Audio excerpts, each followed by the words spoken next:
world, so we have different time zones. It's a pleasure to have you all. We're leaving a few minutes for people to join in.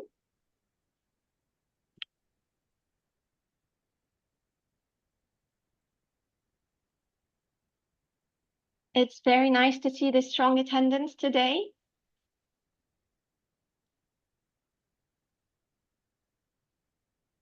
I hope you can hear us well.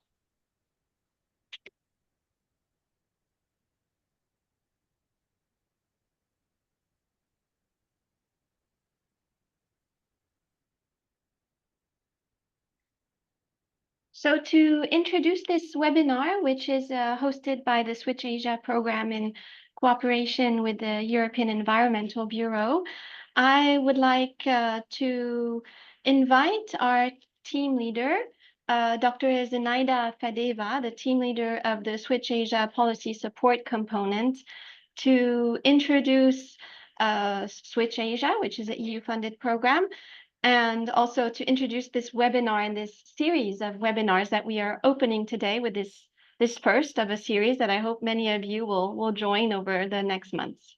Thank you. Thank you, Elodie, and greetings to all colleagues from Europe and region of Asia and also the Pacific, which we actively encourage to join this event. So as you know, Switch Asia is covering 42 countries, and if not now in real time, we are hoping that colleagues would be able to see this interaction also in recorded form. So thank you for joining. This is a very important session and one of the many to come, which is dedicated to the policies resulting from the EU Green Deal and impact of these policies worldwide, as we mentioned, especially in the Asia and the Pacific region.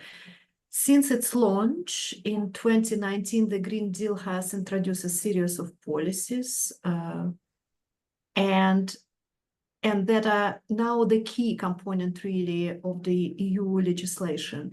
Today, our focus shifts from making these ambitions a reality with the potential to reshape global supply chains, increase green standards along the alliance, and open doors also for innovations and sustainable practices. So we see the resonance of those policies as certainly a challenge, as any change is a challenge, but also as an incredible opportunity to reshape our ways of life and also our markets. So it's very much about transformation of the markets towards more circular, more sustainable, more inclusive for businesses and for people. For Switch Asia, the Green Deal is an essential element of our policy work, covering multiple aspects of sustainable consumption of production and the circular economy. It also aligns very closely with efforts of our Switch Asia grants, which connect us directly with on-the-ground projects across the regions. And as quite a few of you already know who were in touch and our colleagues throughout the years, Switch Asia, which is the longest technical advisory to the region, it's operational since 2007, is indeed working with two elements, the policy component and the grant projects.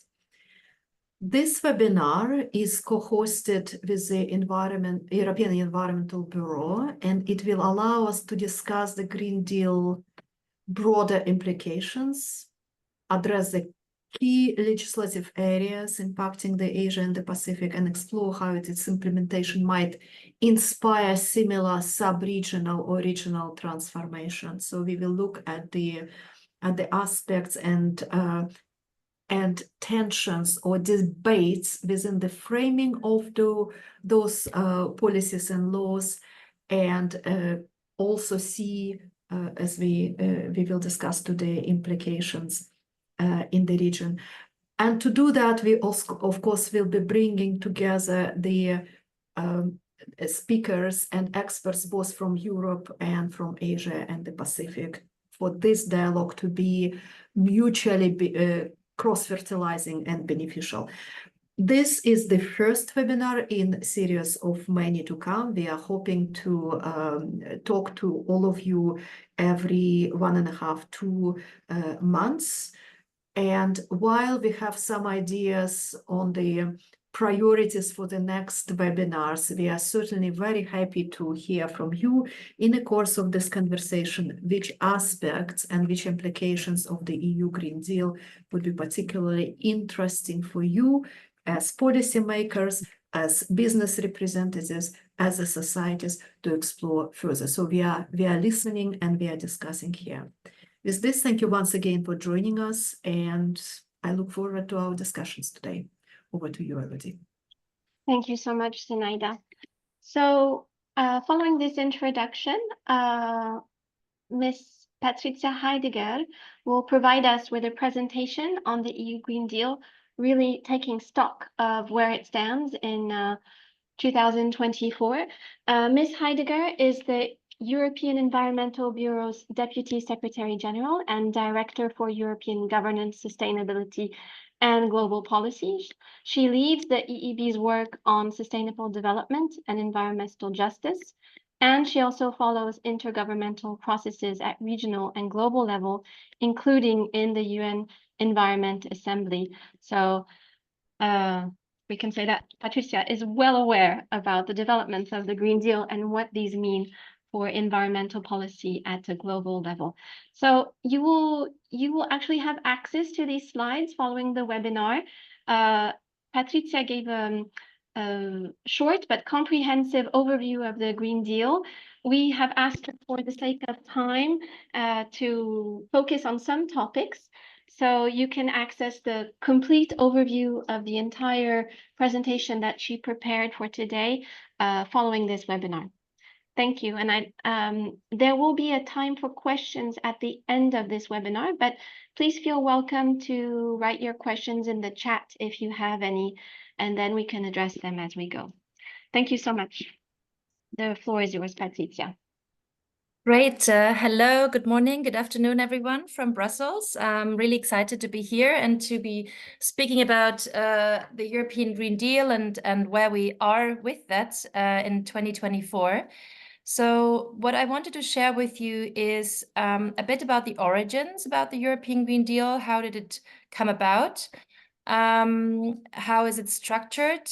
What are some of the key legislative developments that we have seen? As Elodie has said, I mean, we'll not be able to cover everything because there have been a lot of new policy developments, but I'll highlight some, and we can then also dive deeper into some of them later on in the series.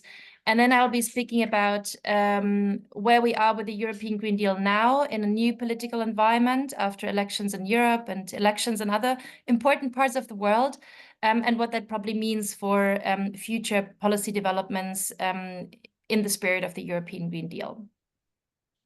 We can go to the next slide. So yes, a little bit about the origins of the European Green Deal.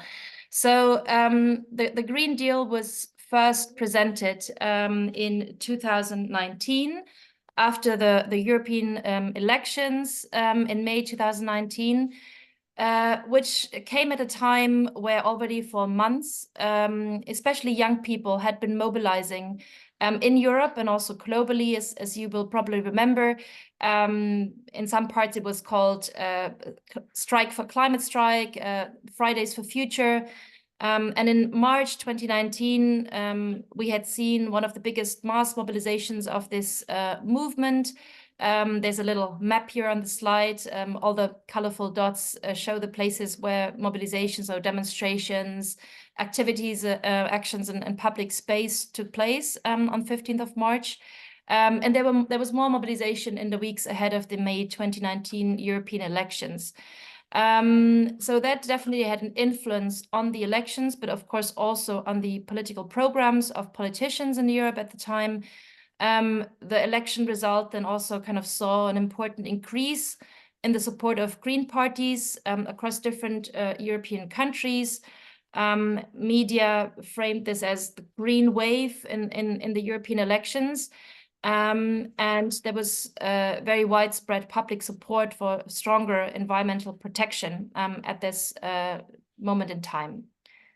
We can go to the next one. So, and next to that, let's say that this kind of public mobilization around environmental policy, climate policy, of course, the EU had already made commitments, in particular under the Paris Agreement, and the EU needed to kind of answer to those commitments with actual legislation. So that, of course, was also part of the context, and kind of a lot of policymakers seeing decarbonization and green innovation as a driver for economic development in Europe. And the European Green Deal was then also kind of portrayed as a growth strategy for Europe. So all of this fed into the Green Deal being presented as the main political priority of that last political mandate of the European Commission 2019 to 2024. We can go to the next slide. So the then Commission President-elect Ursula von der Leyen, in her political guidelines for the European Commission 2019-24, said that she wanted to make sure that the world becomes the first that Europe becomes the world's first climate neutral continent, that we will grasp the opportunities of the ecological transition. She also committed to not only climate neutrality, but also zero pollution and nature restoration. She also made the link between the green transition and the digital transition as a twin transition, and established this idea as, again, the priority of her political mandate. If we go to the next one. And then what we then saw was in December 2019, a communication on the European Green Deal, which presented this kind of policy package as a roadmap to achieve climate neutrality in Europe by 2050. And it provided a framework how to transform Europe's economy and society, placing sustainability at the heart of all European policies, and trying to align all the different economic sectors with the climate neutrality objective. If we go to the next slide, we see this graph that was presented at the time, which shows you the different elements of the European Green Deal. So again, you can understand it as a policy package. It had these 8 green areas, so climate ambition, energy, clean industry and circular economy, buildings and renovation, mobility, food systems, ecosystems and biodiversity, and a toxic-free environment. So these were the kind of 8 key areas of new legislation under the European Green Deal, together with financing instruments for the transition and policies to ensure a just transition. And linked to that, of course, also mobilizing resources for research and innovation. So this is a bit the overview of the structure of the European Green Deal and the different areas under which the policymakers then developed new legislation in the 5 years.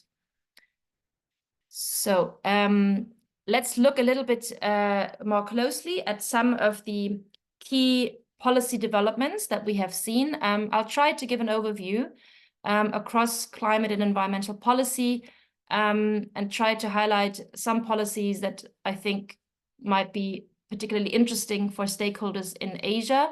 A lot of the policies are, of course, domestic policy without a direct impact on stakeholders in third countries. And maybe important to keep in mind that while all these policies were rolled out in the 5 years, 2019 to 24, of course, we saw a shifting political, economic, social context, not only in Europe, but also in the world, which could have, let's say, disrupted the rollout of the European Green Deal, but which also to some degree strengthened the Green Deal. So the first, of course, was the outbreak of the COVID-19 pandemic shortly after the Green Deal was presented, with all its consequent economic, societal challenges. And then 2 years later, Russia's invasion of Ukraine in February 2022, which resulted, of course, in an energy crisis, a food export crisis, a cost of living crisis, and inflation in Europe and many other parts of the world. But to some degree, these developments did not undermine the rollout of this ambitious plan, but they actually strengthened it. But then, of course, we also saw a changing political climate in Europe with an increasing number of governments that do not necessarily prioritize the green transition. So also some kind of, let's say, conflicting developments there. So that's a bit the context for the rollout of this European Green Deal. We can go to the next slide. So let me highlight a few elements under climate action and clean energy. That was for sure one of the, core pieces of the Green Deal, and also an area where we saw some of the most significant policy developments. I think it's important to mention the European Climate Law, which made the objective of climate neutrality by 2050 legally binding for the EU, and which was, to my knowledge, amongst the first laws in the world to enshrine a legally binding climate neutrality goal. And then to follow up on this climate law, we saw the rollout of what was called the Fit for 55 package, which is a long list of new policies. I'm just going to highlight a few. The EU revised its emission trading system, adding new sectors to emission trading, and then also introduced, and I understand that this is of great interest to many stakeholders in third countries, the carbon border adjustment mechanism called, or short, CBAM, basically a carbon border tax on imported goods to the EU market. And I'm sure we'll discuss about that more. Another interesting one is probably the Renewable Energy Directive, which raised the renewable energy target for 2030 in the EU, and which, of course, also, depends on partnerships and collaboration and trade in the necessary technologies with, for instance, business partners in Asia. We can go to the next slide. Then the other big area next to climate and energy is industry and circular economy, where I believe there have been a lot of policy developments that are of great interest to stakeholders, for instance, in Asia. The Circular Economy Action Plan is kind of the basis. It describes what we want to achieve. It defines high impact sectors for circular economy policies, such as electronics, batteries, packaging, plastics, textiles, and the construction sector. And with new goals to reduce waste, but also to increase the lifespan of products sold on the European market, promoting reusability and recycling, and generally minimizing the environmental impact of products throughout their life cycle. There are two very important elements that were then rolled out under the Circular Economy Action Plan, the Sustainable Products Initiative, which expanded the Eco-Design Directive to cover more products under eco-design standards, with requirements for durability and recyclability, and also the introduction of a digital product passport. So I think this is quite important especially for businesses in Asia, as of course products that will be imported to Europe will have to kind of follow some of these design standards and come with a digital product passport in the future. Linked to that was also legislation to the right to repair, so really strengthening repairability and accessibility of repair for consumers, reducing planned obsolescence, and strengthening consumer rights in terms of information, spare parts, and repair services. We can go to the next slide. I'll very briefly also mention the battery regulation. with new sustainability standards for batteries, including batteries that we import to Europe. And another high impact sector with the textile strategy. So again, an area which may be of great interest to stakeholders in Asia. So the objective to address both the environmental and social impacts of the textile industry throughout the supply chain, with more durable, repairable, and sustainable textiles. We can go to the next slide. Another high impact sector with plastics saw some strengthening of legislation, for instance, with bans of specific single-use plastic items that cannot be produced or imported anymore to the European market.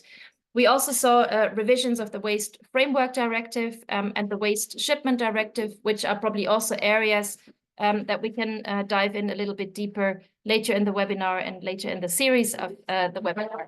We can go to the next slide. Another area of the Green Deal was buildings and renovations, which has seen revisions, for instance, on energy performance of buildings, with the objective to reach zero-emission buildings. But also the so-called renovation wave initiative, with investments into the renovation rate of buildings. I mean, in Europe, we have a lot of very old buildings. And also kind of motivating, or let's say, mobilizing resource for that sector. We can go to the next slide. Then another area is nature protection and nature restoration.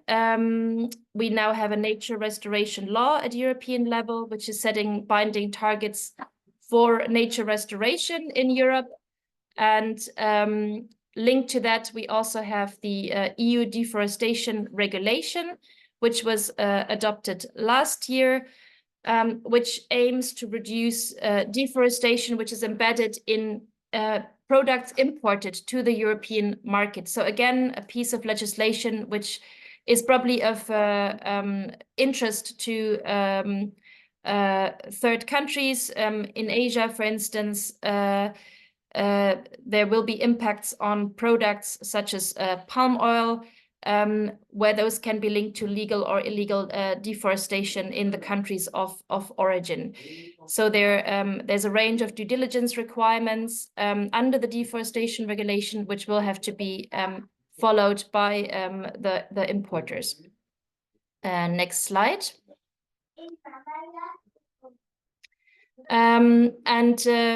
Maybe we'll discuss a bit more about that in the exchange.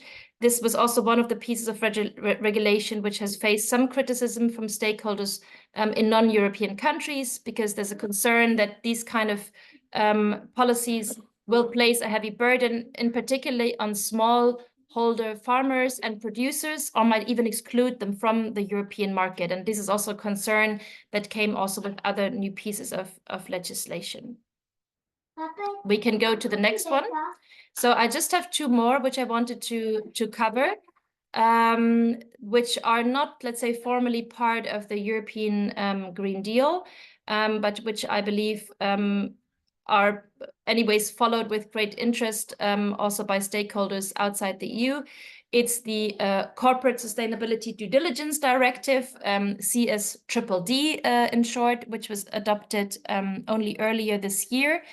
It's a new directive which requires all large companies to actively manage human rights and environmental risks in their value chains. It places due diligence requirements on companies. They need to prevent and address human rights issues across their operations and supply chains. Companies also have to have plans to mitigate climate change aligned with the climate law that I've mentioned. And businesses can also be held accountable for harms caused by their activities throughout their supply chains. So this therefore also affects companies and trading partners outside the EU, where they want to access the European market. For now, it covers only larger companies with more than 1,000 employees and a certain turnover. And there's, if I can very briefly mention, the Critical Raw Materials Act is another piece of legislation, more specifically on supply chains of critical raw materials, which might also be of interest to partners in Asia, given the EU is entering international partnerships with resource-rich countries on critical raw material supplies.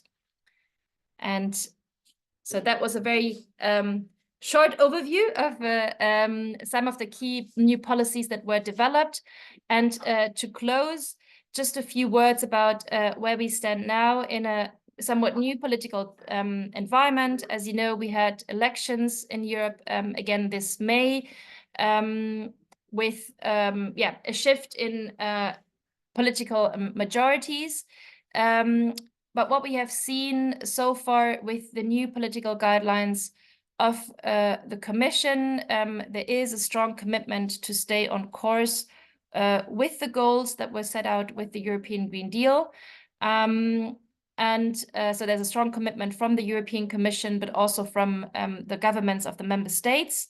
What we expect in the next months and years to develop in terms of policies following the European Green Deal is a clean industrial deal, which the European Commission will present in the first 100 days after the elections, a climate adaptation plan, so from climate mitigation, also covering climate adaptation, new climate targets for 2040, a circular economy act, a water resilience strategy, a revision of the chemical regulation in Europe, which also is interesting for countries outside the EU, because again, it affects what kind of products can be sold on the European market. And finally, a vision for food and agriculture, following a strategic dialogue with various stakeholders on agriculture. So that means while we're expecting a bit of a slowdown in terms of the number of new policies and legislation coming in, there will for sure be new and additional policy developments that are also interesting for stakeholders outside the EU. And to close, the Commission President made it very clear in her letters to the new commissioners that the success of this new European Commission will be measured against our ability to meet the objectives and targets that were set under the European Green Deal.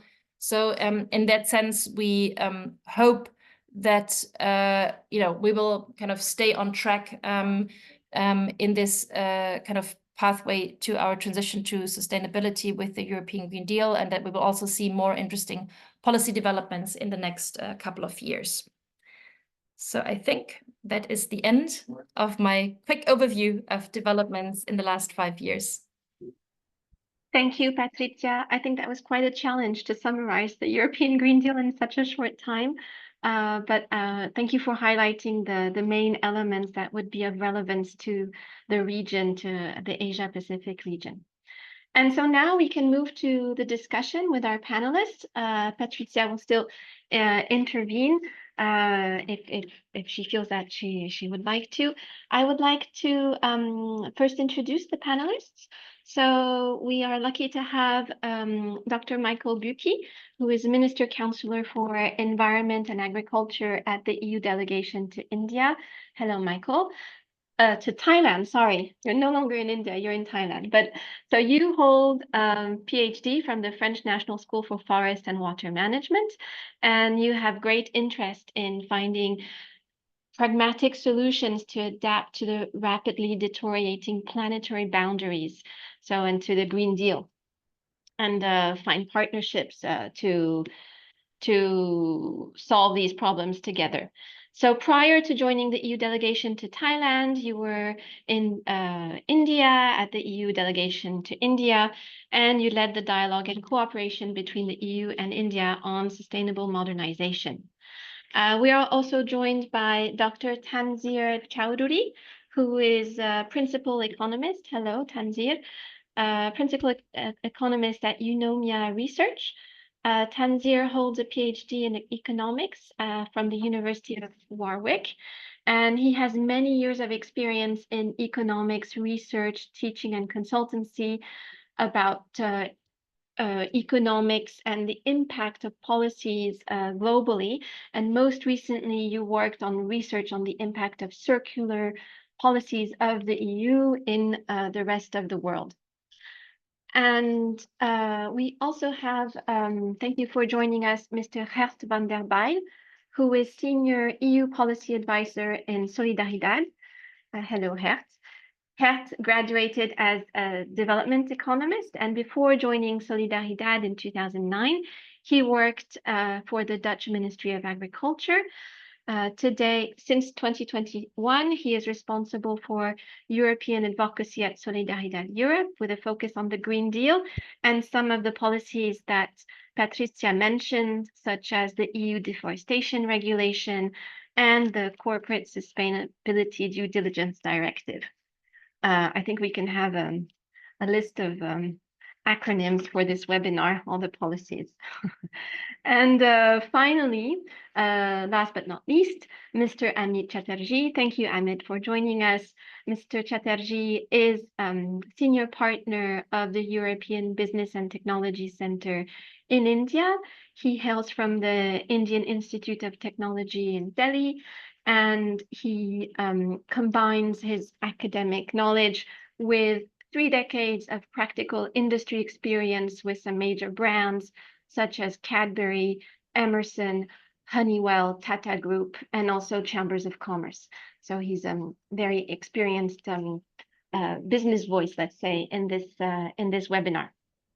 So after we've had a very broad and yet short introduction about the EU Green Deal, I would like to invite Dr. Michael Bucchi to please tell us what is maybe the piece of legislation from the Green Deal that you think is the most important for the green transition globally. Good afternoon. Thank you very much, Elodie, Zinaida, and Patricia for setting the scene so well. Good afternoon or good morning to the fellow panelists and the participants. It's a bit of a trick question because I think Patricia did a very great job at showing the coherence and at the same time the comprehensiveness of this Green Deal package.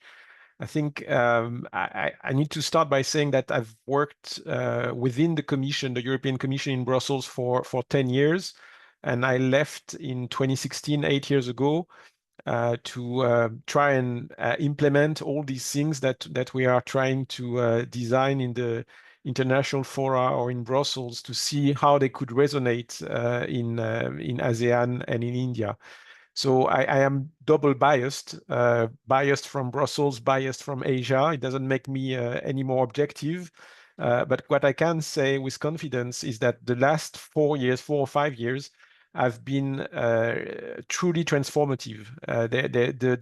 It was really what we would call a whole of government approach within the European Commission and together with the member states to come with this very dense package. And indeed, we have had elections recently, and we have a new parliament. We have a new leadership within the Commission. But I think Patricia was very right to emphasize that it's not going to be undone. It is now comes the time of implementing all of that. And as regards the topic precisely of today, how we do that in a constructive, mutually beneficial partnership with our partners in the region. That's the challenge where we are now. So you've kind of spoiled that I'm a forester by training. So of course, if you ask this question, what is the most important, I will naturally gravitate towards my my pet topic of deforestation and the EUDR and the impact it may have on rubber, on palm oil, on the timber industries, handicraft, and others. And especially today, because we have an important vote in the European Parliament about a possible postponement of the EUDR. So it would be very timely to discuss about EUDR. The one which is most known is probably the CBAM, because it has been there and the implications seem very direct on trade. I think Patricia was also very well inspired to talk about the corporate social due diligence directive and the one on corporate and social reporting for the large companies. We will ask more and more questions. If I can make it very short, our consumers, it's not only a policy drive, it's also a consumption drive. Our consumers want to know the social and environmental implications of what they are buying, no matter whether it is produced in Europe or elsewhere. So that's a very defining aspect of it. The waste shipment regulation was also mentioned. I think it's also a good candidate because very soon, if the countries in the region want to keep importing certain type of non-hazardous waste, they will have to notify the Commission and they will have to explain how the use of this material is consistent with environmental standards. And when I'm saying soon, it means in 3 months or something, or 4 months. So the timeline is extremely short. And I think it's important that we talk about that. Nonetheless, having mentioned all these regulations and directives, I think the one I want to focus for the purpose of Switch Asia is really the Sustainable Product Initiative and the eco design and sustainable product regulation in particular. Is just like the cornerstone of a package of initiative that also touch on battery, on textile, on single-use plastic, and there is a proposal for end-of-life vehicles as well, which I think is part of the same universe. But basically, it is a central target for achieving the objective of the 2020 Circular Economy Action Plan, as well as other environmental and climate goals, like doubling the EU rate of material use and achieving energy efficiency targets by 2030. And this eco design regulation looks into things like things that are about the product itself, whether it is durable, whether it can be deemed reliable, reusable, if it can be upgraded in the future, whether it can be repaired, and whether it contains a certain amount of recycled product. But it also looks at the consumption cycle, whether the product, once it has been bought and used, can be maintained, refurbished, that there are no substance within the product that would inhibit prevent circularity, that it is easy to disassemble, to remanufacture, to recycle.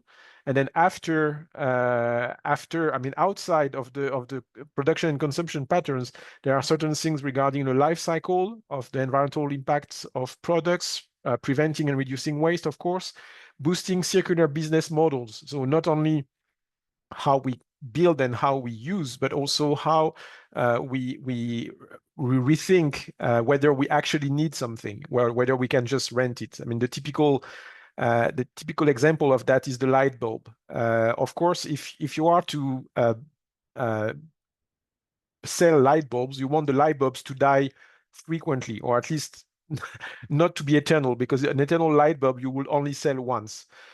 So you design light bulbs so they have a certain duration of life. But if you start, instead of paying for light bulbs, if the consumer pay for light, then it is the interest of the company and the company designing the light bulb that the light bulb doesn't need to be changed. So it's a completely different relationship to objects that you don't need to own, but you need a service to be provided. So that interface between products and service, I think, is something that the ESPR looks into.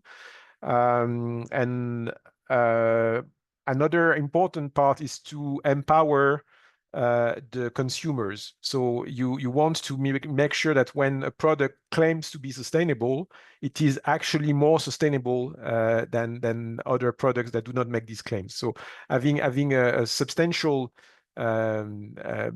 technical basis for saying that the product is greener than the next.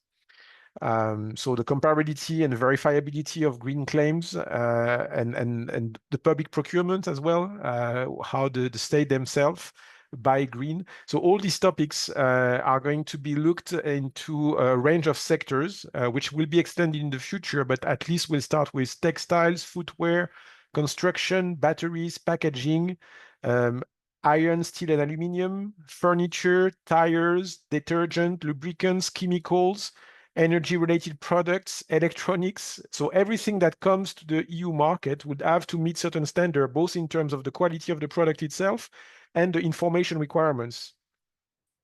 And it's contrary to other EU policies, there is a lead-in time. We have not set those requirements already. What we have said is there will be an eco-design forum, and actually it is open. If stakeholders are interested to be part of the eco-design forum, there is an open invitation online on the website of the Commission, and you can discuss about what will be those requirements. But once those requirements will come into force, they will apply to all products placed on the EU market, whether they are produced inside or outside of EU. Anything that will be put on the EU market, so a bit like CBAM, a bit like the EUDR, it will have to comply with those standards. That, I guess, will have an impact on the companies which are designing, selling, and producing new countries that may be exported in the future.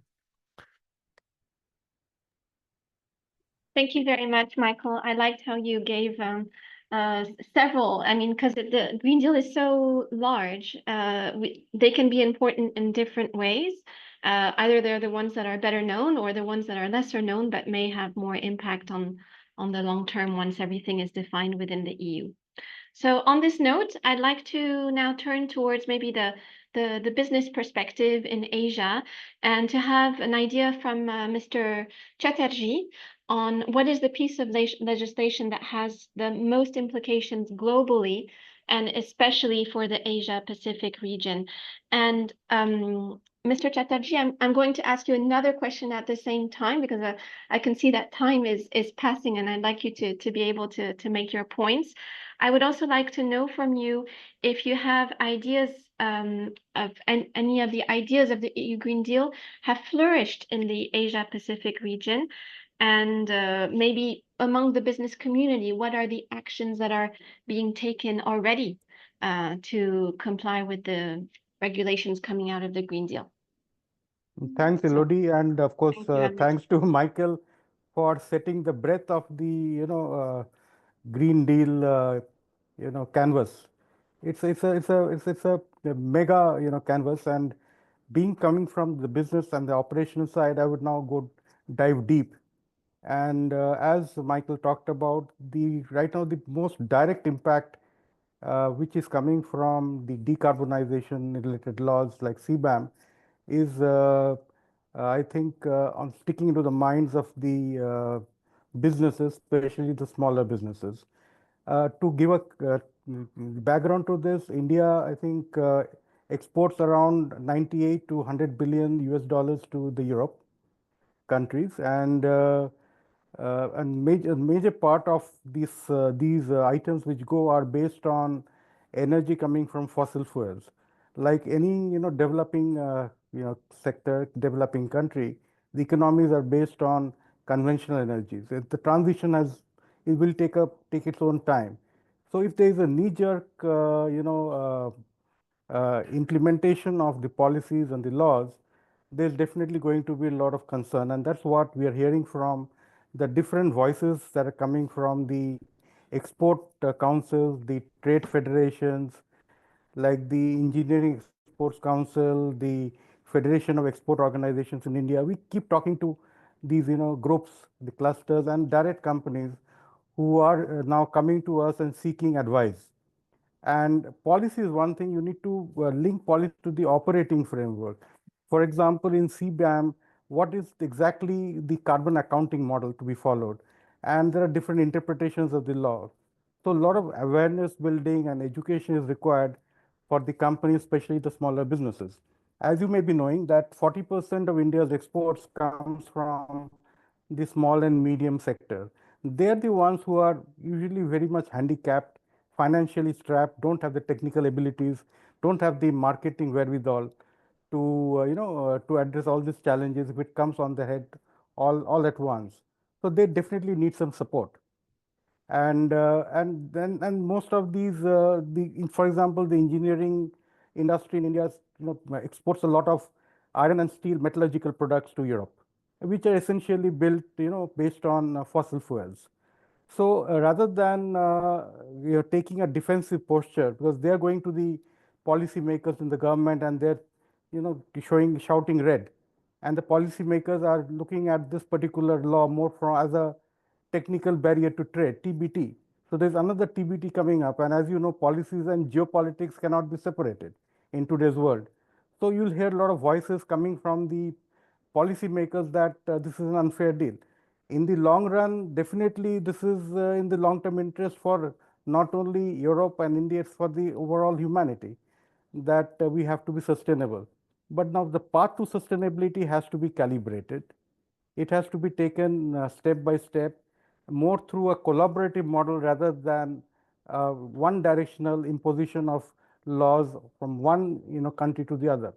There are mutual interests, and if India and Europe have to work together and germinate the free trade deal, I think there has to be a dialogue in terms of understanding what is the path. There has to be a roadmap to going to the ideal situation. Right now, the situation is not ideal.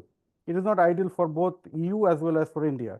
There are a lot of geopolitical risks which are emerging because of the reasons we know. A lot of dependencies that are there of European countries on countries like China, and the risk factors are huge. We don't know how the situation is going to unfold in the future. The supply chain disruption is a major cause of concern. So we have to now get into a more of a dialogue where we create a collaborative framework, link operating model to the policies. It's very important to understand what kind of operating models are there, not only for CBAM, but also for waste and packaging, and as Michael talked about, eco-friendly design. So, and it has to be a calibrated step. We can't, overnight do a transition like this.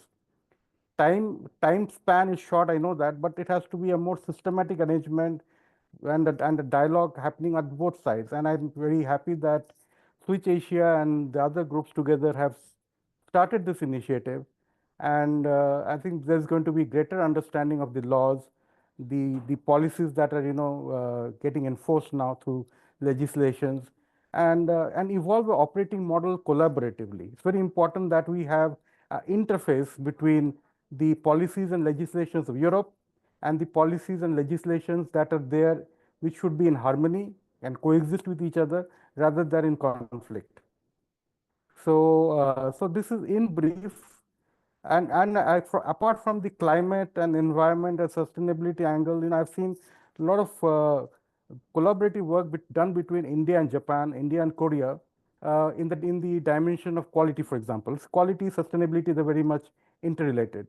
And we have seen that the Japanese companies, especially the automotive side, supported the automotive manufacturers, whether it is Suzuki or Toyota or Honda, to set up the supply chain base in India and help them to implement these systems and standards.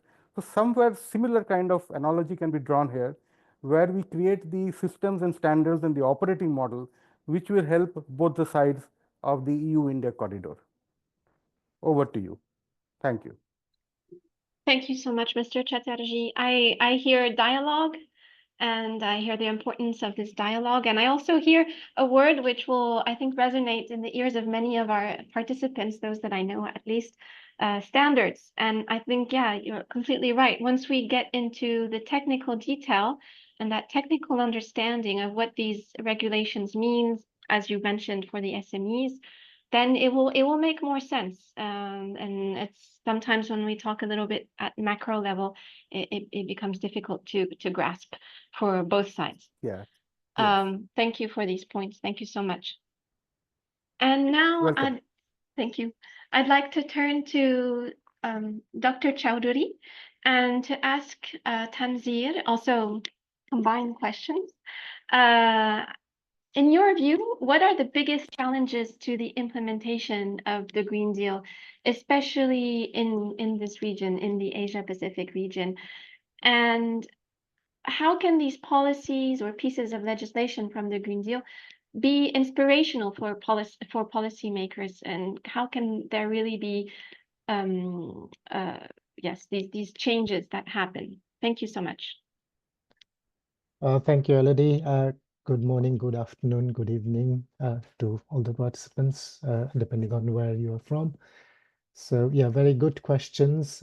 Yeah, and my previous speakers, they have actually elaborated quite a lot. So Michael talked about quite a few of the different policies, and then Amit also took a deep dive into some of the challenges. So what I might be saying, it would be somewhat repeating some of the stuff, but I'll take a slightly broader view, not so much deep dived into specific things. So we can think about different types of challenges for Asia Pacific region. So if you think about economic challenges, you can think about social challenges, you can think about geopolitical challenges.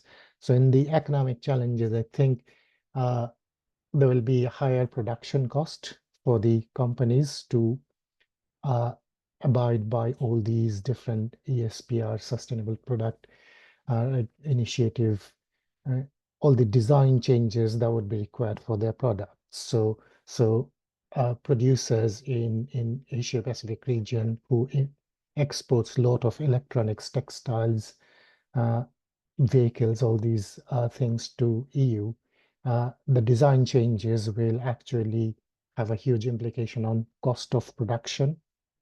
There will be some investment needed in research and development to come up with these new design changes. So that's another economic impact, and which will pose some challenges. There would be potential barriers to entry for certain type of industries. So they'll be competing with European counterparts, and then they might need to change supply chain because of all the CSRD, corporate social responsibility reporting, as well as due diligence type of requirement coming from EU. So these are some of the economic challenges we can think of. In terms of social challenges, so again, supply chain is a big impact of social challenges. So they will need to abide by strict labor laws, textile industry, which is a huge export from South Asia and Asian region to the EU, but they'll have to abide by more strict labor and other employment practices. So there would be implication on the supply chain, the products they're sourcing from the so those things can be impacted. SMEs will be impacted as well, which was mentioned by Amit. So that's another social challenges. And then some geopolitical challenges. So definitely there would be trade tensions between Europe and the exporting countries from Asia Pacific region. And then other challenges would be national legislation will need to be developed in Asia Pacific region to abide by the some of the European legislation. So CBAM would impact and might lead to new carbon taxes in some of the exporting countries. So because if they have a own carbon tax, then they can actually do not have to pay the carbon border adjustment price anymore. So it might lead to new legislation need to be developed. So which takes time and which is not always easy to develop new legislation on this outside Europe.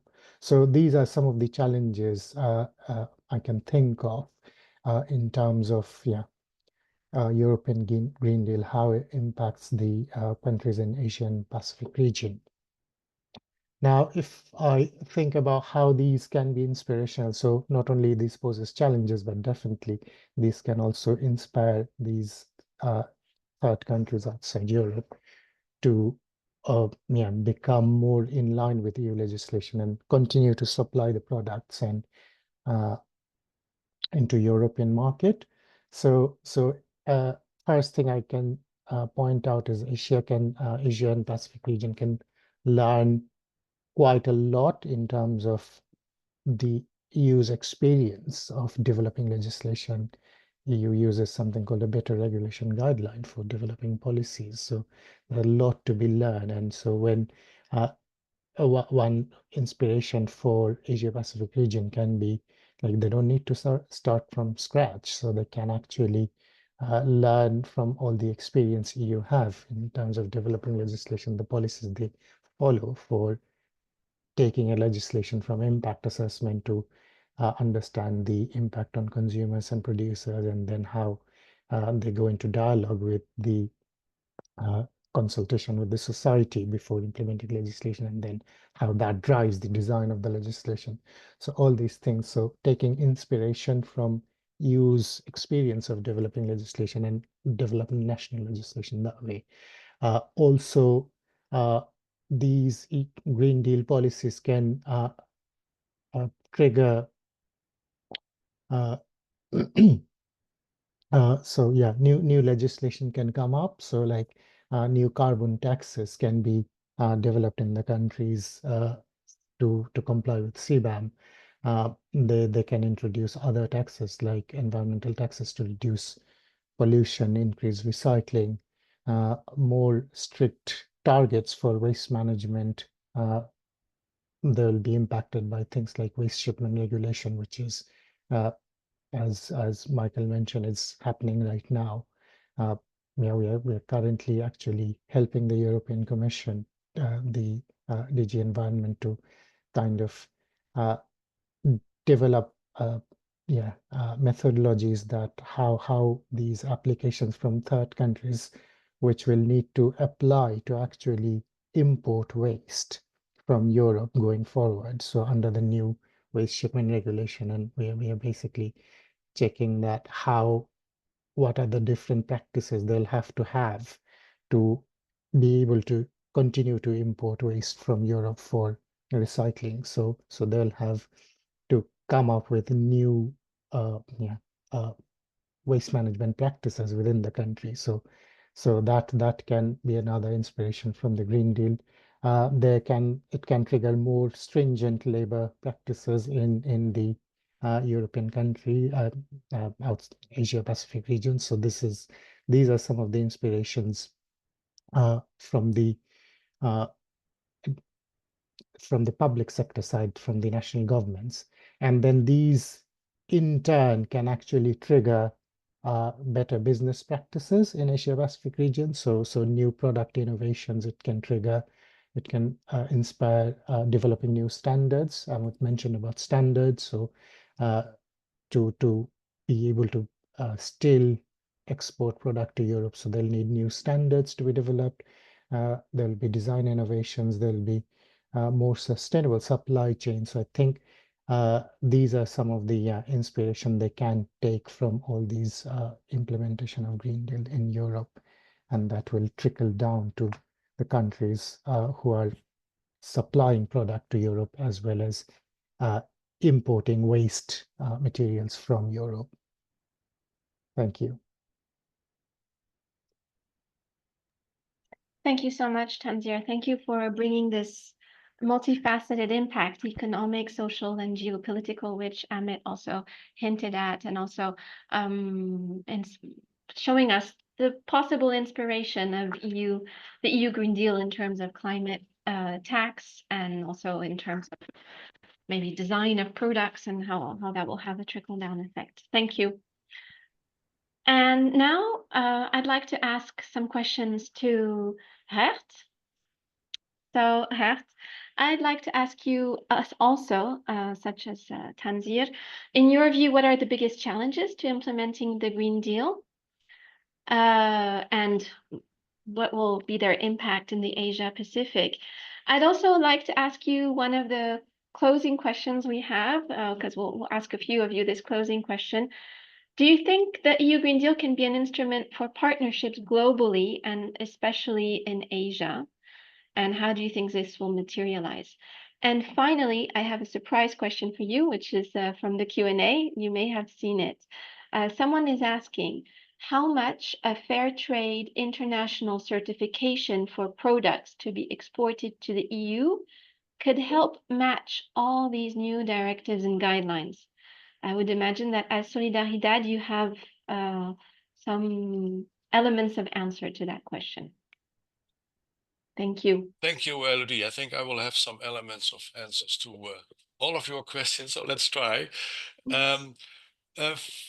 To start first on the challenges, I think overall that depends on the question challenges for whom. I first of all want to thank Patricia for giving an excellent, concise overview of this patchwork of elements of what is the Green Deal. And I think if we talk about challenges, I want to first of all repeat what Amit said. I think the main challenges are there for smaller producers or smaller businesses, and well, I want to say a bit more about that. I think overall the challenge of the Green Deal and the challenge for people that need to work with it is also that the Green Deal, already complicated in itself, is also part of a broader development. It's not only the European Union that is imposing requirements, but it's part of a broader global development. And you see the same things happening in other countries, and that's countries in the global north, but not only countries in the global north. It's also part of a broader development in the corporate sector. Some of the requirements that are part of Green Deal were already part of requirements in the corporate sector, and some of the companies even go further than that. So it is part of a broader development. And that brings me to the two things that I think are the most important also to make the Green Deal and work. And that is, first of all, to ensure, and well, Switch Asia and also people like Michael are already working on that, but to ensure that there is a good communication and dialogue. First of all, to make people understand and know what it's all about. In the travels that I made to producing countries, I'm sometimes struck how little a lot of the producers know about what is what requirements are, and that also means that it's difficult for them to translate these requirements into their own actions, and that does require dialogue.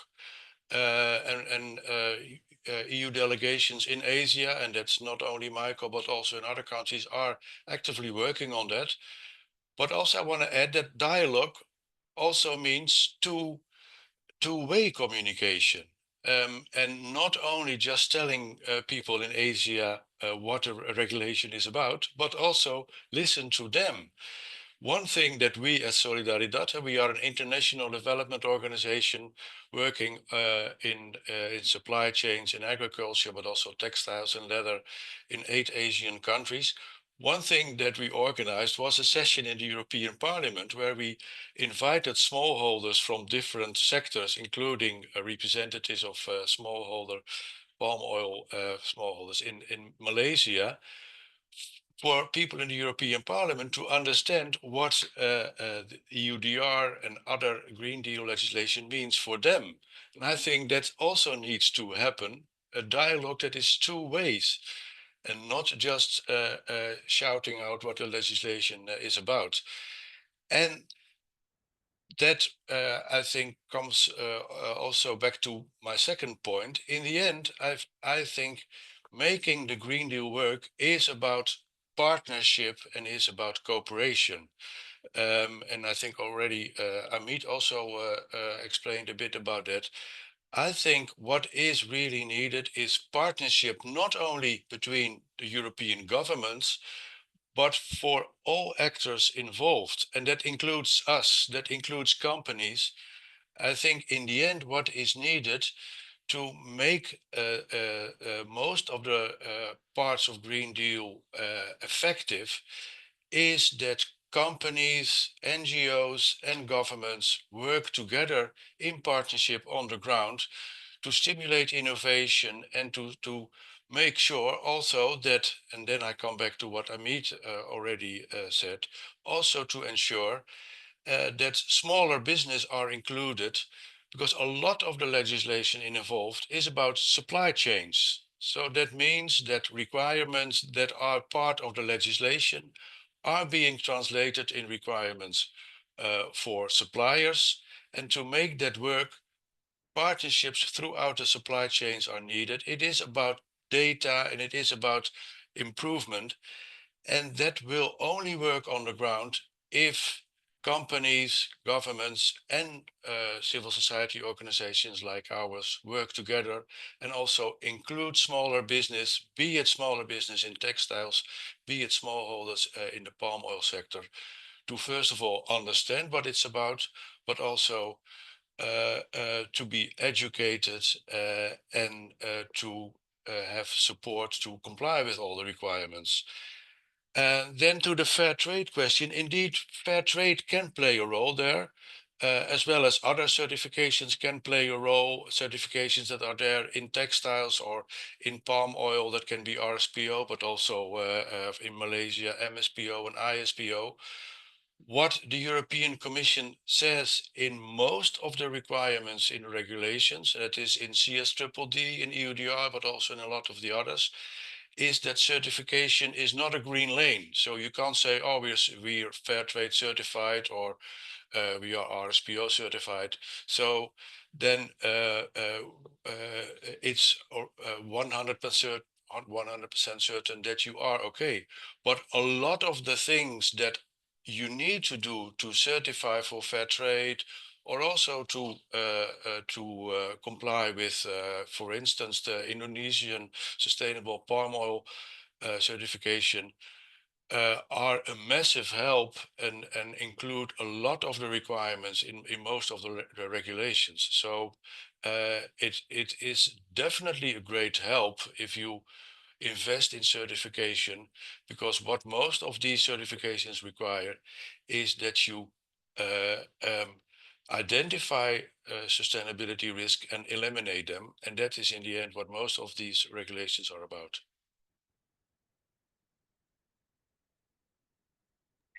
Thank you, Heft. I really liked, and some of my team have been reacting as well, that you invite us to have a dialogue in both directions, and that's very important to listen to the people who will be directly affected.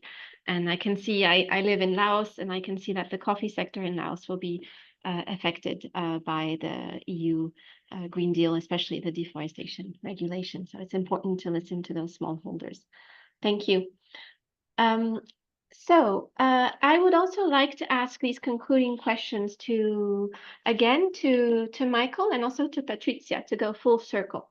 So first, maybe to Michael, if you would like to tell us how the EU Green Deal can be an instrument for partnerships globally and especially in Asia. And I am looking at the chat to see if I can squeeze any questions. I will maybe to answer to one of the questions, I can ask Amit after Michael's intervention, if you can think if any companies are already moving away from the EU, not wanting to export to the EU, already thinking of it because of the EU Green Deal. Is that already happening? So I let you think about that and your answer. And in the meantime, I'll let Michael answer to us about partnerships. Thank you, Elodie. Can the EU Green Deal be an instrument of global partnership? Well, can it be anything else than that?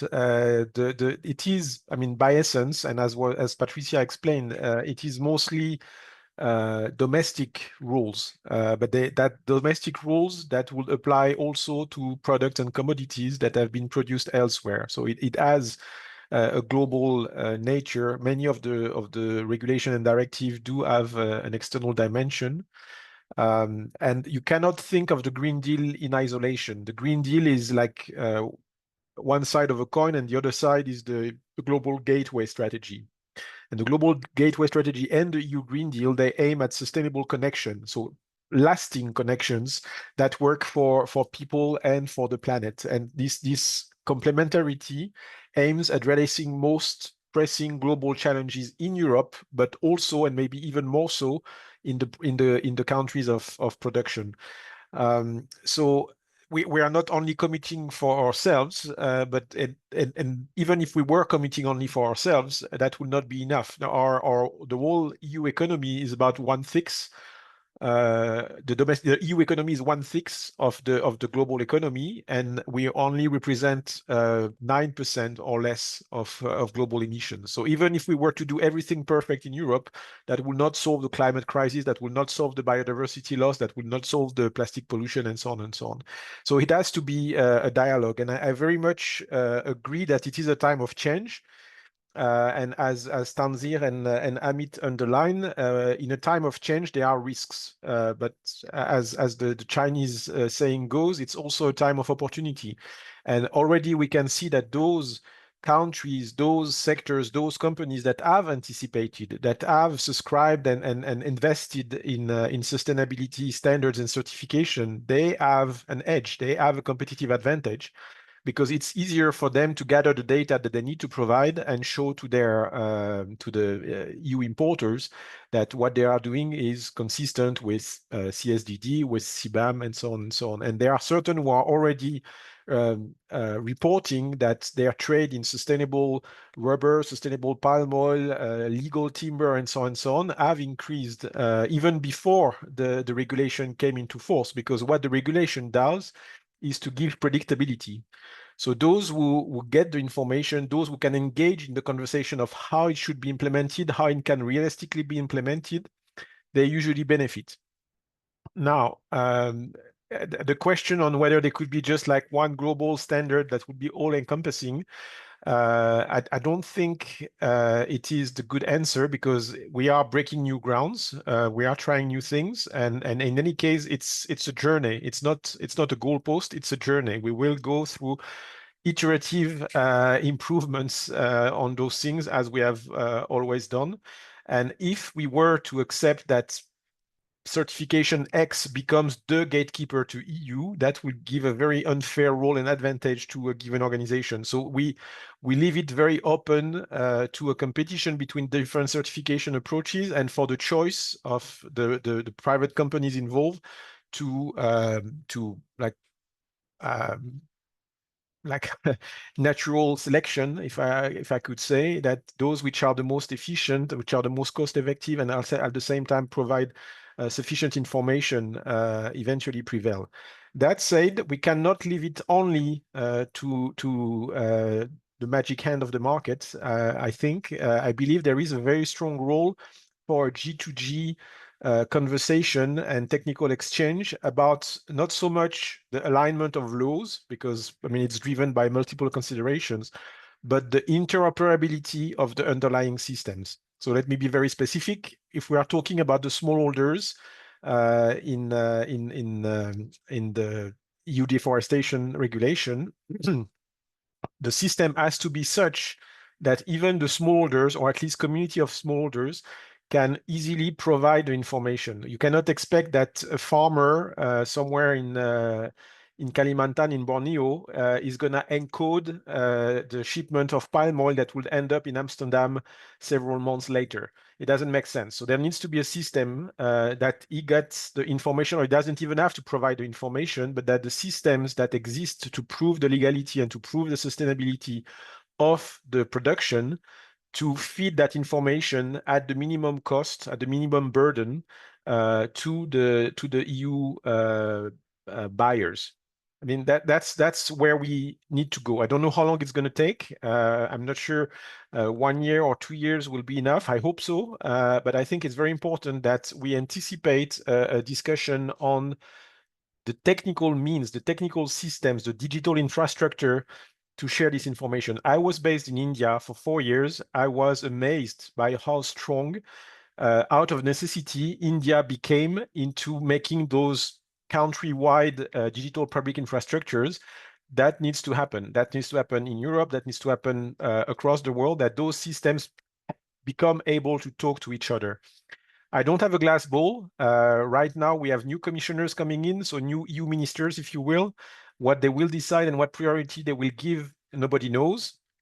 But if you just read the letter of missions that the president of the Commission, Mrs. Ursula von der Leyen, gave to them, there are certain notions, certain issues that come to the fore. So one of the first I noted was the power of digital tools to deliver better and faster solutions for the twin transition. That's typically what I'm talking about. The costs of proving legality just a few years ago, you had for each shipment of wood, you had to fill, I think it was 5 or 6 copies of the same form, and then that form was stored in paper format in different places in the country and then throughout the supply chains. It was very burdensome. Let's be clear. We have better ways to do things now, and we will have even better ways to do things thanks to like Internet of Things or the AI or who knows. But there is a certain degree of trust in new digital solutions that make the reporting, the monitoring, and the demonstration of compliance easier and at a much lower cost, in particular to the small players.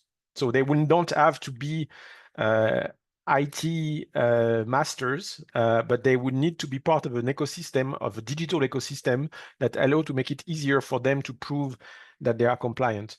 There are also this notion of Zero Industry Act and Clean Industrial Deal, which goes in the direction of companies not only proving the scope 1 emissions and impacts, but also thinking about their direct suppliers and even further to their whole global value chains. So that's definitely something that's still very much there in the letters.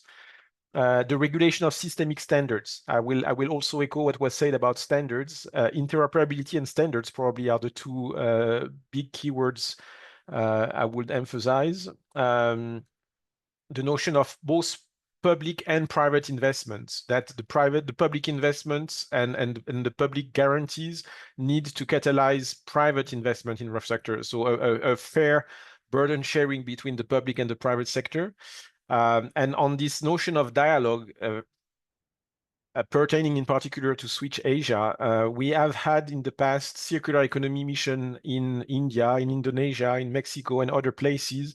We are talking about Singapore and Malaysia now. I think it's very important to keep those circular economy missions where you have a very top level EU official coming with EU businesses and engaging with the local private sector and local officials. I think this two-way dialogue that Gert mentioned is really the enabler of that. Thank you, Michael. And now I'd like to ask Amit, because that was in the chat, if you know if Asian companies are already redirecting their business to other parts of the world that are less stringent in terms of environmental conditions. What is your feeling? I will extend what Michael said. You know, Green Deal and global connectivity are the two sides of the same coin, and it is the pathway to a sustainable planet.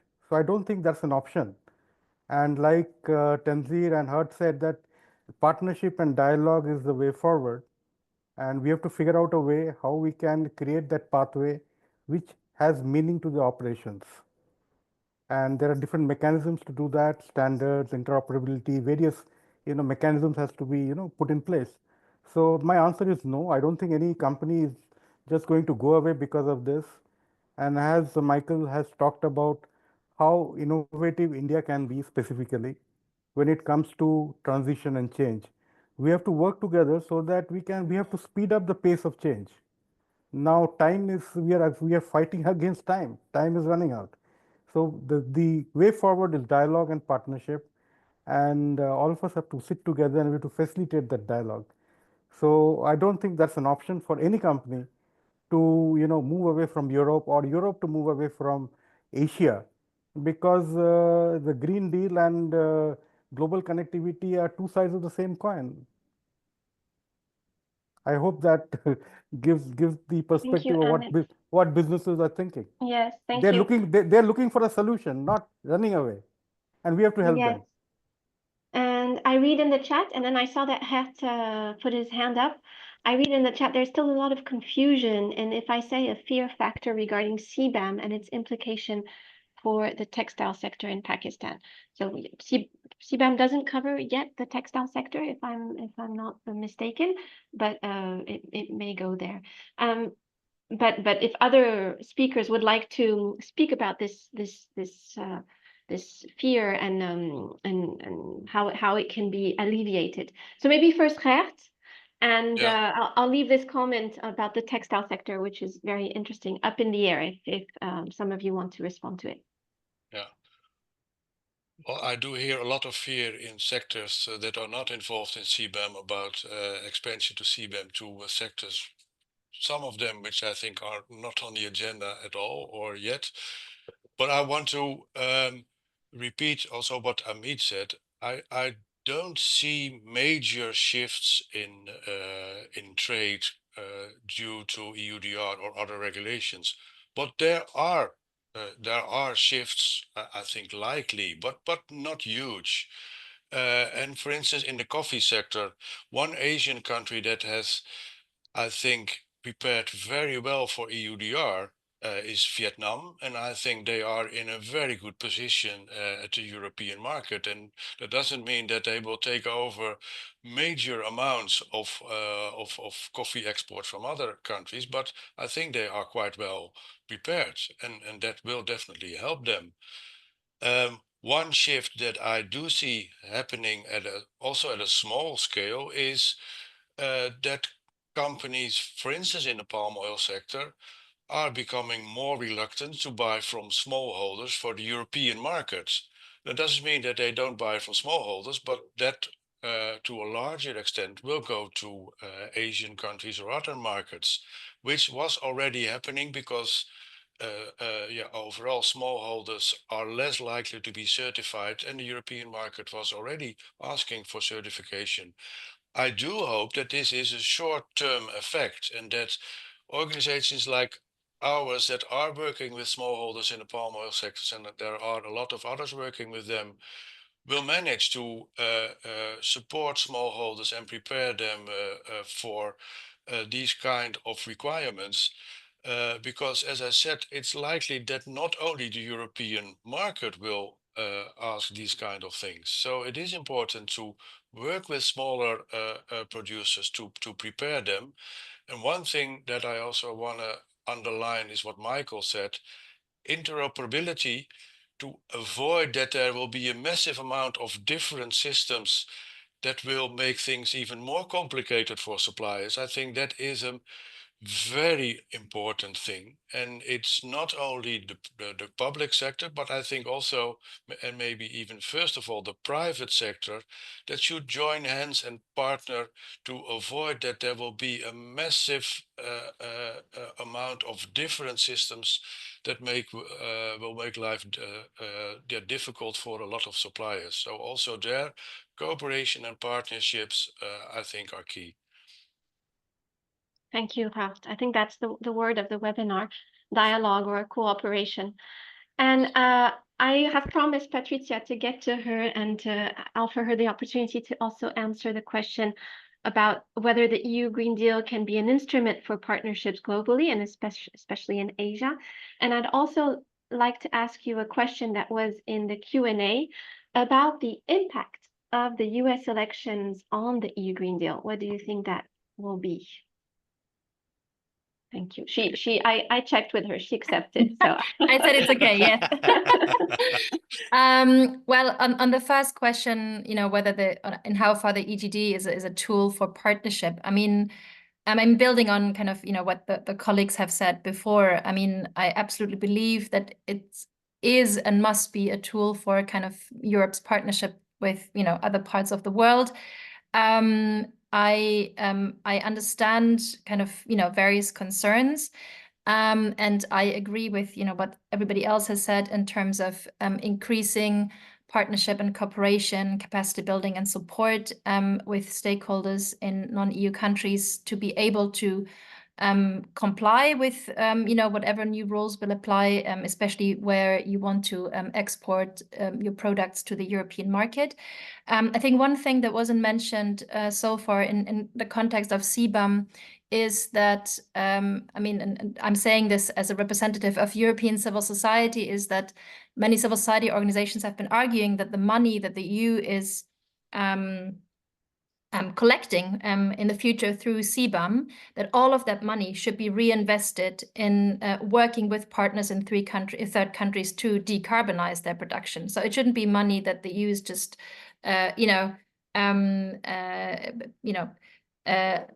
gaining, but it should directly be reinvested in cooperation and partnership, for instance, to make it very clear that this is not an instrument of green protectionism, but it's an instrument to actually, advance decarbonization in Europe and globally. And I think what's also important is that, as somebody who has been, working for an organization that has been advocating, for many of these new provisions, to make sure that we communicate very well that all of these instruments are not at all meant to kind of penalize anyone, but that the idea is really that, and again, kind of speaking as an individual, as a consumer in Europe, that when I go to the shops, I don't want to be buying products, that contribute to, for instance, deforestation in Asian countries, or that contribute to bad labor conditions in third countries. So it's really this idea to make sure that we as consumers in Europe cannot benefit from weaker standards in other parts of the world, and to improve these standards together. So it's really not meant as an instrument to penalize.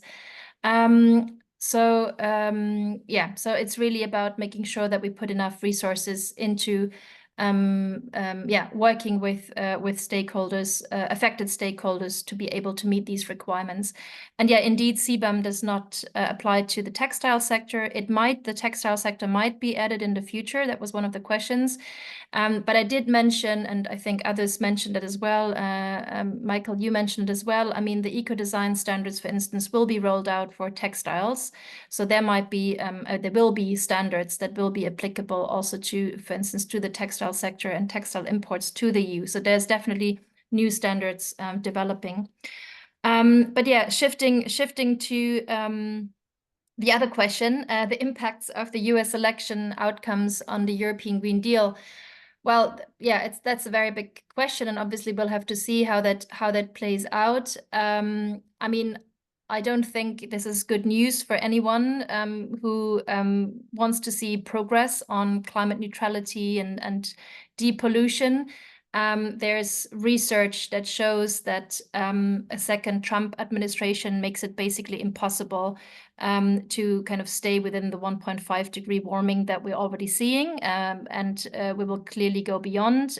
This new administration has already announced that they will kind of increase fossil fuel production and use. So that's not good news for the world, but it also means that other major players in the world have an even more important role to play on the transition path. We hope that this will give a boost to European policymakers and our political leaders in Europe to really take up and to continue playing a leadership role in that regard. And that it will also inspire other parts of the world to play a leadership role where the US is not in a position to play that leadership role in the next 5 years. So that's kind of the hope that we have. But of course, we can of course expect a rather chaotic picture in terms of kind of the US, the role that the US will play, also kind of in various kind of multilateral fora, where obviously kind of collaboration in multilateral fora will become much more difficult in that new reality. But again, I believe that it makes European leadership even more important, and hopefully the leadership of other major players in the world. Thank you, Patricia, and it's interesting to hear your thoughts on the global leadership. And so I have one question in the chat from Mr. Florian Baranek. on who's going to pay for all of the things that we're asking for, the upgrades in the supply chains, etc. So I'm not sure we're going to have the time to answer to it, but we'll keep it in mind maybe for a future webinar. And in the meantime, I also had a hand up from Zinaida, from our team leader. So I think due to the interest of time, Elodie, perhaps I can do a quick contribution to the discussion and maybe almost close it, if you don't mind. So, but Patricia, it's a good answer to the question about US election, and one of the positive, interesting things, in case colleagues you noticed it. First reaction on the Trump's commitment to increase, well, somehow they tilt the balance of the climate discussions has come from the large oil and gas companies, including Shell, Total, and some others, which asked the future president or president-elect and his administration not to do that, for a very rational reason that it does not put the companies which are trying to do better in the face of a climate change and resource use in a very unstable situation, and instability of the market is something which is really bad deal for the private sector. So we might have rather important partners in our survival strategy, if you wish. So that's a positive news, and also to the point of collaboration. And perhaps Florian, the second last intervention of Patricia about the discussion of how to relocate money for potential investment partially answer your question of who pays for that. And also, at least from the side of the people who represent the EU in this forum, they would with confidence tell you that quite a lot of budget support activity of the EU in the countries where EU collaborate has potentially an opportunity to assist the governments collectively to invest and develop areas which help us to live in a world which is a little bit less risky, should we put. So one of the points, maybe colleagues, for us to remember, and you all spoke about that, is that we are really facing the interconnected climate change, biodiversity, pollution crisis, right? And yes, urgency for collaboration has never been greater. So it's not only about how many MSMEs hopefully would still exist, but would have to be pushed into different area of activity, and how much support for this transition needs to be done. The real question is, are we surviving as species or not? And it's not anymore for next generation. It's really very much a question for us, this current generation around this table. So, and the EU Green Deal really offers a framework for Europe and Asia to work closely on the solutions. The second point, which is interesting, and point about collaboration, is exactly what Gert, you mentioned. So there are quite a few different standards, some of them or many of them on response of this triple planetary crisis, and some other crises are coming on, and how to synergize and align requirements under those frameworks would be needed. But one of the points is also for us to remember that we do know that it's not only EU Green Deal, which is clearly so our topic and very strong one, because EU market is such a powerful one and such a large one, but there are some other inter-country in Asia and the Pacific agreements which are pushing to the similar direction. So it's not only EU and nothing else. The requirements for different materials, different products, stringent ones are coming everywhere. Well, at the ASEAN level, well, North Asia, in some countries of South Asia, different bilateral or multilateral agreements. And indeed, it is quite a good idea to see us as part of this greater field, and really see collaboration as one of the things. And maybe one other aspect to really emphasize, an opportunity of knowledge transfer and technical assistance, so that the EU Green Deal encourages collaboration on, for example, clean technologies and sustainable practices. And this is a way for knowledge transfer and technical assistance also along the supply chains between Europe and Asia, not necessarily Europe to Asia, but also Asia to Europe.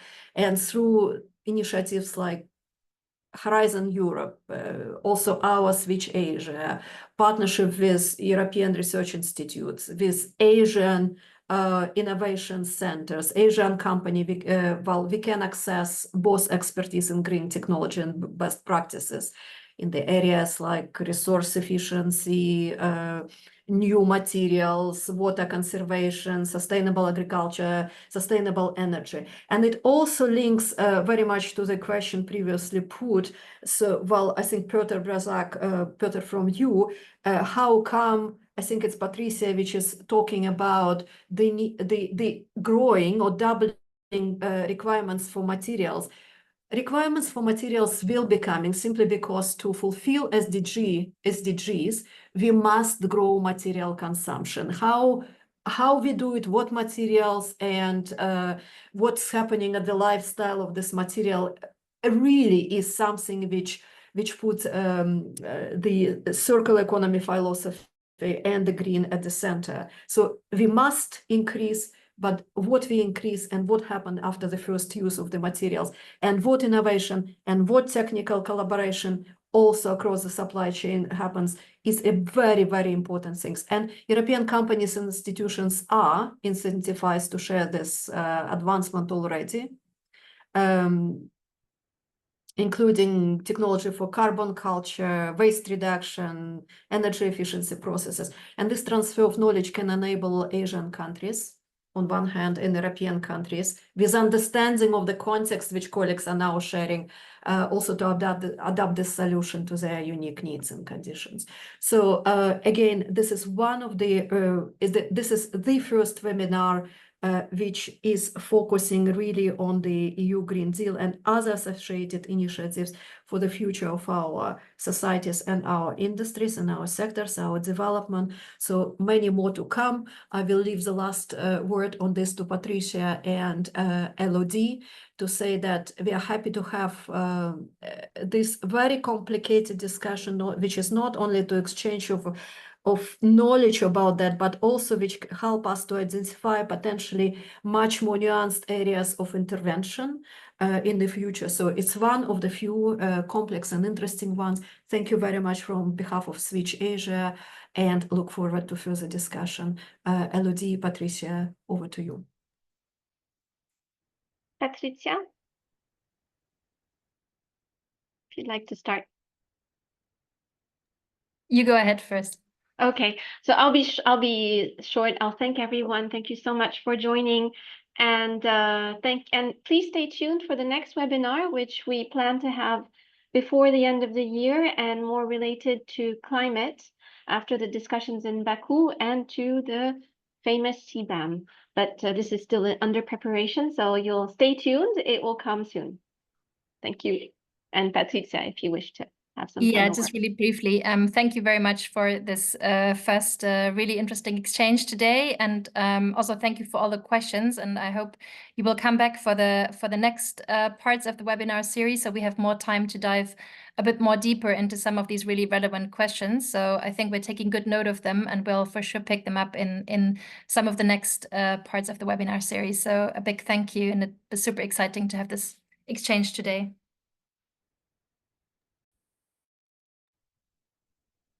Thank you, everyone. We finished almost on time. Thank you Namaste. so much for your participation, and a big thanks to the speakers for joining in at different times around the world. Thank you. Pleasure. Thank you, Elodie. Thank you, you. everyone. You. Bye. Bye. Thank you. Bye-bye. Bye, everyone. Thank you. Bye.